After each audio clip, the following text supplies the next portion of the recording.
All right, I'm gonna start off and take a look at Bitcoin this morning. Um, I warned and warned people that this was a bubble, um, but of course, when you're caught in the middle of a bubble, you've got visions of becoming millionaire or billionaire, buying an island or whatever, and nobody ever listens.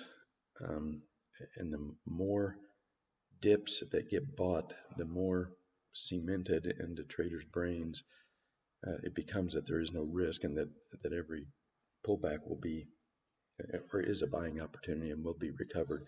And that's and of course what that does is it causes people to hold too long, and then when they get caught in the beginning of the bubble bursting, they don't recognize that, and then they hang on too long, and then at some point it becomes obvious that the bubble's collapsing, and by that time they've already lost a lot of money, and at that point they rationalize they can't sell and they just have to ride it out. And then if it is the bubble collapsing, then when they do finally sell, it's at the very bottom and they after they've lost everything. So when we got this first initial move down, I warned people that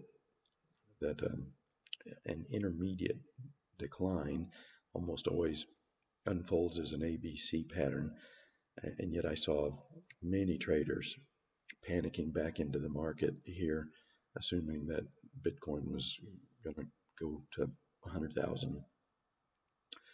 And of course, that's not happening. So, one of the characteristics of the final few days of a intermediate decline is you very often you'll get these bloodbath phase, and that is typically it's 5 to 7 days of all-out panic selling, and it usually starts when an important support zone is broken.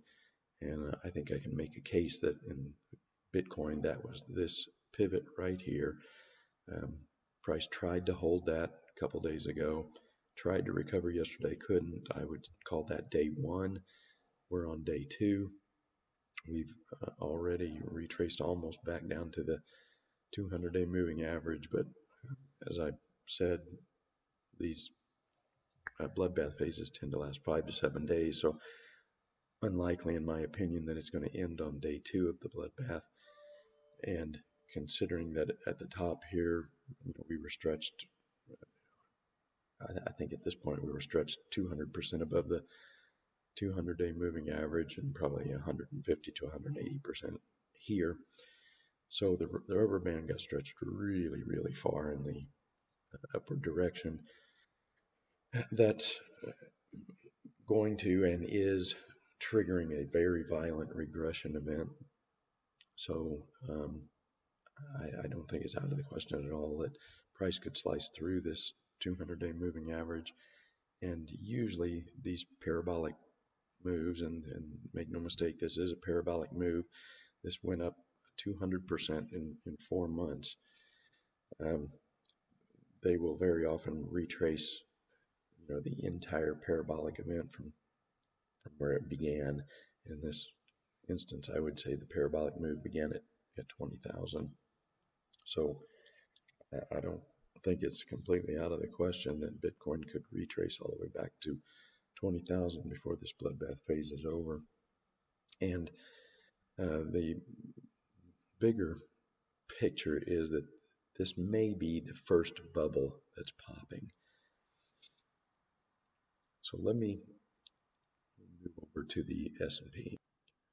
All right, so this is pretty unusual. Um, this is a really long daily cycle. We got a swing.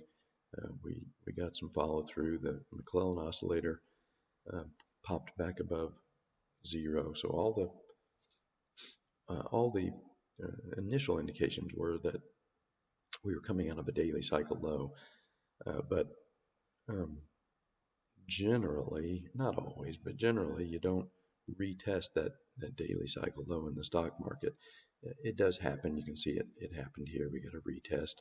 This first daily cycle completely retested this was an intermediate cycle low. So, it's not completely unusual, but what I'm wondering is if the bubble popping in Bitcoin is the selling is infecting uh, almost everything. Not so much gold, but the stock markets, and maybe it takes energy down into it, daily cycle low as well.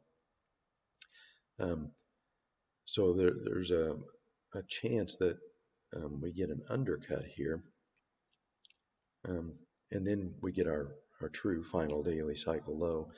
And then I think that the liquidity coming out of Bitcoin, and I also think the Fed will step up QE. Then the bubble moves over to the next area, which I think is the stock market. Um, we don't have that insane kind of sentiment that we saw in Bitcoin. We don't have that yet in the stock market. We don't have the massive rally, 30, 40, 60% above the 200-day moving average that would indicate that we're in the throes of a final melt-up phase. We don't have any of that yet in the stock market. And in fact, we're still caught in this volatility event that I told people was coming, and it's been going for quite a while now. So maybe not at all impossible that we get like I said, an undercut here, maybe get a little closer to this 200-day moving average in the Nasdaq, and then once the panic selling in Bitcoin is done, then the bubble transitions into the stock market, and we get our final melt up phase in stocks. And then once that bubble pops, I think that liquidity will start to flow into the commodity markets in earnest. And as I've said, I believe we've got 4 to 5 years still for the commodity bull market to run. So um, I don't expect metals and energy and commodities in general to get hit nearly as hard if the stock, if this does eventually result in a final melt up phase and a bubble, and then the bubble pops, then I think the liquidity will start to flow into commodities, and we'll get a secular bull market in commodities for at least another 4 or 5 years.